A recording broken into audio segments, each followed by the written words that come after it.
An alarming new record. In just one day, the United States saw more new coronavirus cases than in the first 2 months of the pandemic.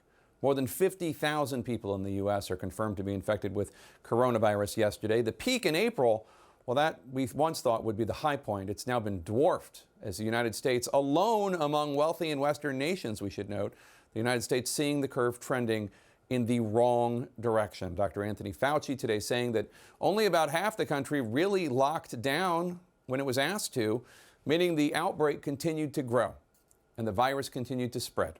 And the U.S. has not been able to get coronavirus under control. Despite all this, of course, Vice President Pence said today that while the administration supports states pulling back or pausing reopening measures, quote, "We're going to keep opening up America again," unquote. The vice president sticking with a plan that is, by all empirical data, failing.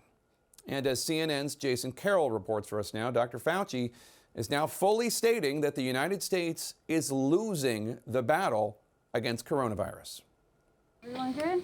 While coronavirus cases across the country surge, some potentially promising developments on the vaccine front. We are all optimistic that the goal that we have set to have a vaccine that works and is safe by the end of 2020 will be met by one of the vaccines. We have 3 vaccine candidates.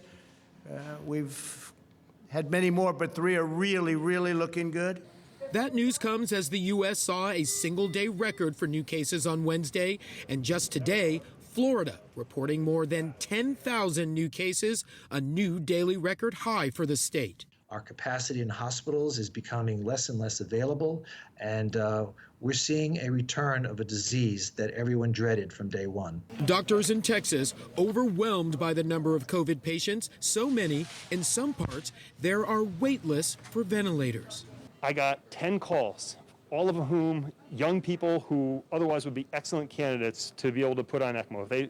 They're so sick that if they don't get put on, they don't get that support, they're probably going to die. I had 3 beds.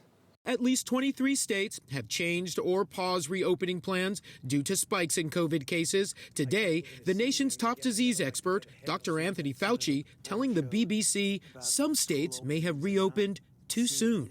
In the United States, even in the most strict lockdown, only about 50% of the country locked down. That allowed the perpetuation of the outbreak that we never did get under very good control. For now, New Jersey is continuing some of its reopening efforts, casinos opening their doors today. The pandemic not stopping some in Tuscaloosa, Alabama, from what one city council member describes as COVID parties. City officials say tickets were sold where the first person confirmed to have contracted the virus wins cash. Unfortunately, I don't believe that they're taking this as seriously as they need to, especially because in Tuscaloosa, and probably like a lot of places in Alabama, the spread has been asymptomatic. Just about an hour outside New York City, health officials in Rockland County investigating a new cluster of COVID cases linked to a party. County officials issuing fines and subpoenas to compel people to speak to contact tracers. We are deadly serious. I will not allow to have the health of our county compromised because of ignorance, stupidity, or obstinance. Dr. Fauci bluntly asked today if the U.S. is winning the war against the coronavirus. You've been losing this battle, haven't you, recently? Admittedly, yes, we have. We cannot give up because it appears that we're losing the battle. And a little bit more from Dr. Fauci, Jake. Late today, he gave an interview where he talked more about the potential for a vaccine and projections going forward.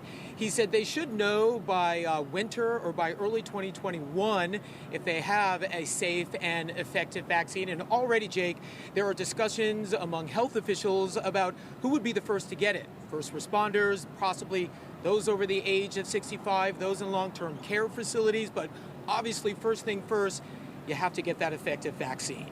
Jake? That's right. Jason Carroll, thanks so much. Let's bring in CNN Chief Medical Correspondent Dr. Sanjay Gupta. Sanjay, there's this new study out today that shows there's a new mutation of the novel coronavirus that makes the virus more infectious, although just as deadly, not more deadly. What can you tell us about this? Yeah, I think that last point is probably the most critical point. And while it makes it more likely to spread, it doesn't appear to make it more lethal.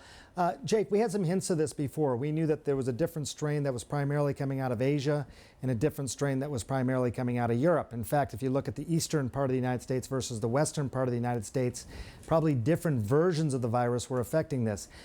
It appears to be a mutation in what is known as the spike protein. That is the protein that allows these viruses to enter the cell and allows them to replicate more easily inside the cell.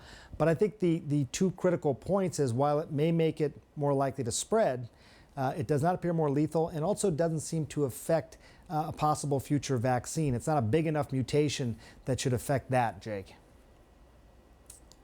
We've heard President Trump say that the more testing we do, the more cases we get, and that makes the country look bad. At a Senate hearing today, Trump's testing czar, Admiral Brett Giroir, said this surge cannot just be attributed to more testing. Take a listen. There is no question that the more testing you get, the more you will uncover. But we do believe this is a real increase in cases because the percent positivities are going up. So this is real increases in cases. I guess it's notable that somebody telling the truth about this virus is newsworthy, but we did want to point that out. Yeah, I mean, that is obviously in direct opposition to what we've heard recently. You know, the narrative has been you test more, you're going to find more cases, makes us look bad. That's not the case. I mean, it's counterintuitive perhaps, but as you test more, ultimately you should have fewer cases because you isolate people, you quarantine them, and that's how you break the transmission spread. I don't know if we have the graphs of Texas, but you can see, you know, we have looked at what's been going on. We know the number of cases have been going up in Texas, but what's also been happening there is that the positivity rate has hovered pretty high, around 15% or so over the last few days. That's too high. That means as you're testing more, there's evidence of greater spread than you realized. So you're not just going up because of the testing, you're going up because the virus has spread more. You need that positivity to be closer to 5% or so. And Sanjay, Dr. Fauci acknowledged today that the mixed messaging on masks from officials in the early days of the pandemic might have set the U.S. back, and that the U.S. never really fully shut down during the shutdown to get the virus under control. How concerned are you about where the U.S. is right now in battling this virus? Well, you know, I'm pretty concerned. I mean, I realize, Jake, that we still have many tools, you know, basic public health tools that can make a huge difference. I mean, you and I have been talking about some of these for months now, and they can make a big difference. I think Dr. Fauci and others have conceded that at the beginning of this pandemic, there was a lot of things about this virus that we didn't know. It was a novel coronavirus, so I think things were being learned along the way. But I think there was some pretty basic rules that were put into place. When should a state reopen? Dr. Fauci talked about the fact that 50% of the country really didn't shut down. That's a problem because other countries did shut down and had tremendous success. But then when should they open? If you look at Texas again, you know, one of the basic rules was that you had to have 14 days of downward trend before you started to open. So here, Jake, are the 14 days before Texas opened. We just wanted to pull the data. They opened on May 1st. That was always their plan, to open on May 1st. They closed on March 30th. I mean, Jake, the numbers speak for themselves. That is part of the reason we're in this problem. And part of those guidelines also said if you go up 5 days in a row, you probably need to go back into shutdown mode. So, you know, some states are hitting those benchmarks as well.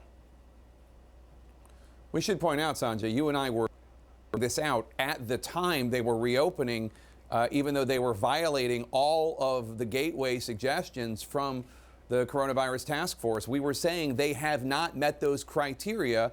And here we are with an explosion of new cases, and in some cases, in some states, an explosion of hospitalizations and sadly deaths. That was the reason you had the criteria, and it seemed like they were thrown out the window almost as quickly as they were released. They were just put out there sort of in name only to sort of give the sense that here they are, but you don't really have to follow them. The reason you want 14-day downward trend is that gets you down to a manageable level of new infections. If you get that manageable level, then you can isolate, then you can quarantine, contact trace, all of that. When the numbers are as high as they are, it's tough to do, Jake. Also at the Senate hearing today, a Health and Human Services official leading the efforts for a vaccine said the U.S. could have more than one coronavirus vaccine by early next year. Are you encouraged? Are you optimistic? I am, Jake, and this is a deep area of reporting for us. We've been talking to lots of sources and the companies at the NIH, and you heard Francis Collins talk about this today, who's the head of the NIH, being very optimistic about this, saying it's going to happen. There are several different vaccine platforms that are being worked on. Some are progressing more rapidly than others. But it is kind of amazing. I mean, I think this is one of the bright spots in all this, Jake. The pace, I think, of medical innovation will be forever accelerated by this pandemic. We've done things in weeks that typically took years in the past because we had to, because our backs are up against the wall. Sometimes that really forces the innovation. And I think with the vaccine, a couple of the platform vaccines in particular, you've really seen that. I mean, within days, they had their plans after receiving the genetic sequence. So we'll see still. But if the question is, am I optimistic? The answer is yeah, absolutely yes.